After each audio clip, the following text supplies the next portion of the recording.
My name is Eduardo Gonzalez, and my career has taken me to 3 continents, basically searching for an answer of why manufacturing companies work and sometimes they don't. And what I have learned, I'm going to share here today. And also, in my opinion, I think Arizona is right in the center of the answer.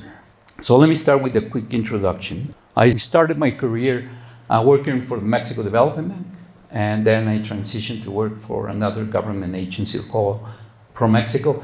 And I came to Arizona to be the Trade Commissioner of Mexico for Arizona and Nevada in 2015.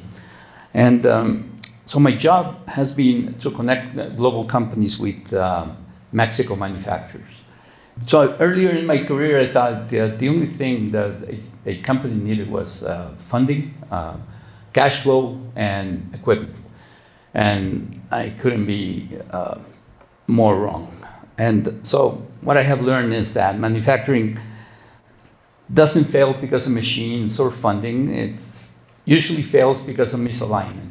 And that misalignment is between markets, cultures, and cash flow, and some other stuff like raw materials, but mostly, in my opinion, is also expectations. So that's exactly how I started my company, 258 Consulting, and the name tells the story. What we do at 258 Consulting is we help companies around the world locate manufacturing companies in Mexico, or we help them establish operations. And the name 258 comes from the border monuments that were put in place in the late 1800s after the border was defined between the US and Mexico. And I want to paint you a story. Some of you may know the city of Nogales. Now it's called Ambos Nogales or both Nogales.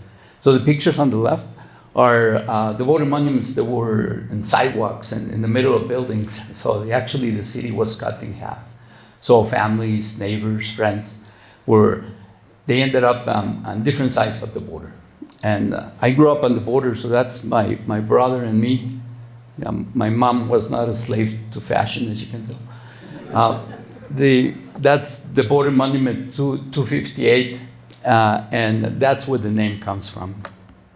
And that stuck with me, growing up in the border, and that imagery of having a border just with border monuments or border markers is what we try for. And so, in my opinion, lines divide us, but work connects us. So my work, as I mentioned, has brought me to 3 different continents. I work in Europe, I work in the US, and I work in Mexico. So let me just talk a little bit about my experience. But before that, currently global manufacturing is moving around the world following the best manufacturing cost, incentives, and the markets, of course. And the driving force currently is no longer cost, is risk reduction. And that shift is actually reshaping North America in real time. And Arizona, I think, is in the center of it. So I'm going to show you 3 lessons that I learned. So the first lesson was, of course, NAFTA. NAFTA started when I started my career in 1994. It created the biggest open market in the world. And what happened was that it created massive reorganization of supply chains. So everything that was labor intensive moved to Mexico, and everything that was high value engineering stayed in the US and Canada. And that created a real imbalance of things.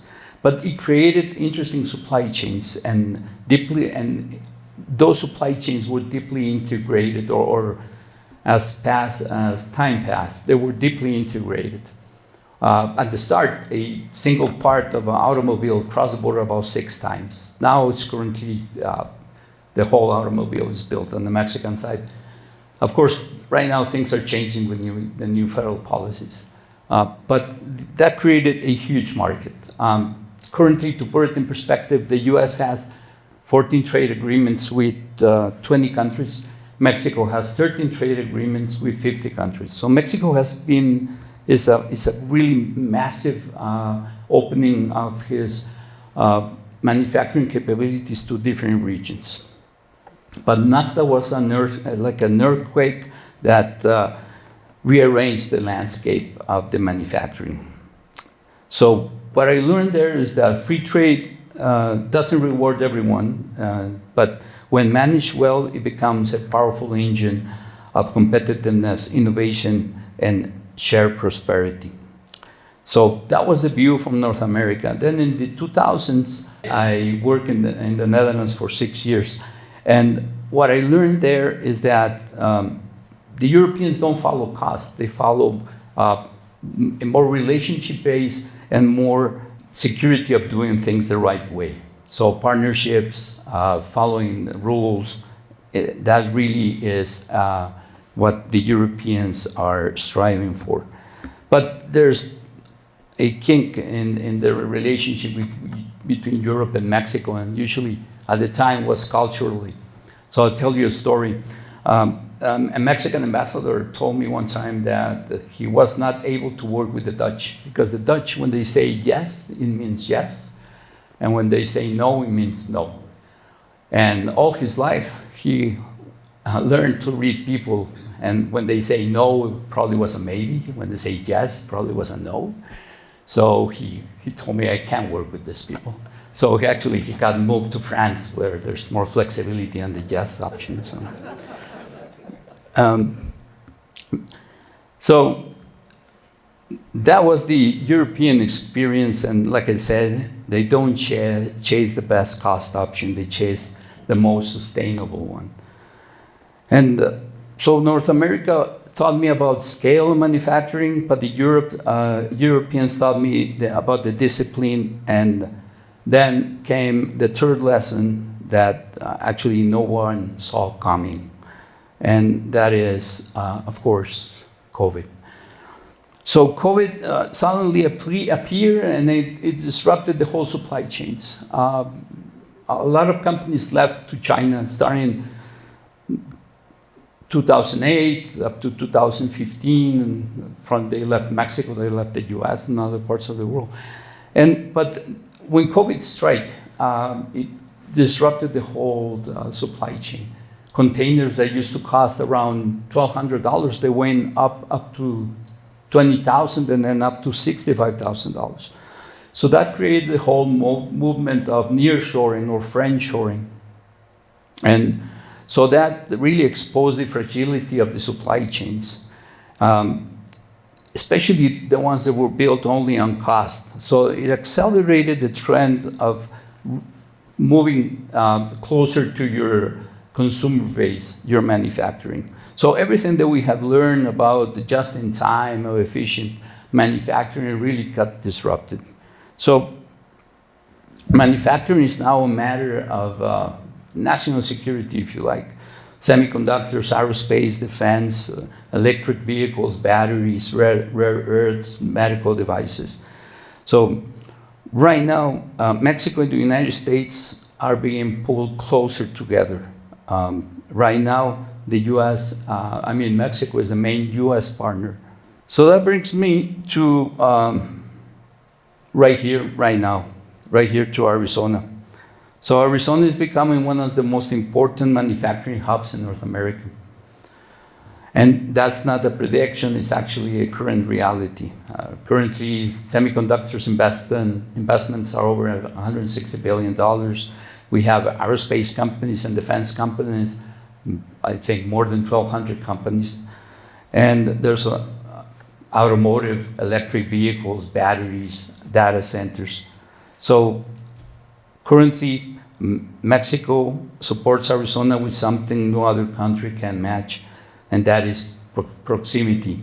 We are deeply integrated supply chains and a massive manufacturing base, skilled labor and cultural alignment that comes from being neighbors for generations. So together we have something very rare that other countries don't have, and that is proximity, talent, supply chain, and trust. And that advantage is not just about today, it's about what comes next.